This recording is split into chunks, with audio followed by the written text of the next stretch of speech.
You're at a dinner party and money comes up, casually, like it's not about to ruin your night. Someone says they've been maxing out their 401k for years. Another mentions buying a rental property. Someone else drops a brokerage milestone you didn't even know existed. And you're sitting there doing mental gymnastics like, do I even have a 401k? And does my $8,000 count as retirement or a cry for help? You smile, you nod, you sip your drink, but your stomach drops and it stays there. Later, you're in bed staring at the ceiling. You replay the conversation like it's evidence. Should I have bought a house already? Why didn't I start investing at 25? Is it too late? Am I going to be working until I'm 75? And here's what nobody at that table will admit. Half of them are performing. The other half are panicking just privately. Because adults don't figure it out, they just learn to sound like they did. That anxious knot exists for a reason. Society handed you a checklist for success and forgot to mention the checklist was written for an economy that doesn't exist anymore. Back when houses were cheaper, college wasn't a life sentence, and one income could cover a family. So if you're in your mid-30s measuring yourself against those old milestones, you'll always feel behind, even if you're normal. Today, we're replacing fake benchmarks with real ones and giving you a catch-up plan that works even if you're starting from zero. You've probably heard the rule that by your mid-30s, you should have 1 to 2 times your salary saved. Sounds clean, sounds responsible, sounds like it was invented by someone selling something. Reality check, most people this age have retirement savings in the tens of thousands, not the hundreds of thousands.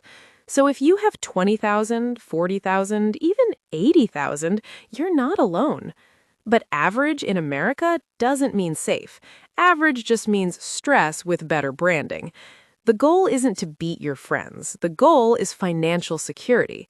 So let's talk realistic benchmarks that actually fit the economy we're living in. First, retirement momentum. If you're around 1 times your income invested by 35, you're on a solid path. Not perfect, just moving. Second, an emergency fund. 3 to 6 months of essential expenses in a high-yield savings account. Not vacation money, life-happened money. Third, debt. High-interest credit cards should be on the way out. Credit card interest compounds against you like a negative investment. If you're carrying balances month to month, that's not a personality flaw. It's a financial emergency. Fourth, income trajectory.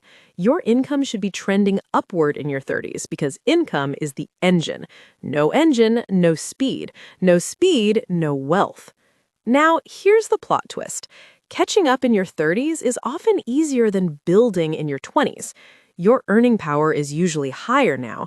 Your spending can stabilize if you stop upgrading your life every time your paycheck grows. And you finally understand money emotionally. You don't panic at every bump. This creates contribution intensity. Starting later but aggressive can beat starting early but passive. Time matters, but how much you invest matters more when you still have 25 plus years. So here's the catch-up roadmap. In this order, no skipping. First, stop the bleeding. Audit your spending like a detective. Subscriptions, unused memberships, random fees. People regularly find $200 to $500 a month hiding in plain sight. Second, kill high-interest debt. Before you invest, eliminate the guaranteed loss. Credit card interest isn't a bill, it's a wealth leak. Third, build a real emergency fund. Without it, one surprise sends you back into debt and resets everything. Fourth, automate investing. Get the employer match if you have it, that's free money, then increase contributions slowly, 1% every few months. Small moves create big outcomes. Fifth, increase income on purpose. Specialists get paid. Generalists get replaced. Choose one skill that makes you rare. And when you get a raise, don't spend it, invest the difference first. That's how people actually catch up. And listen, that dinner party was a highlight reel. People don't mention the debt, the anxiety, the leverage, or the mistakes. So don't measure your real life against someone else's performance. In your 30s, trajectory matters more than position. 10 years from now, you'll either say, "Thank God I started when I did," or you'll be at another dinner party with the same silent panic. The benchmarks aren't the point. What you do next is the point.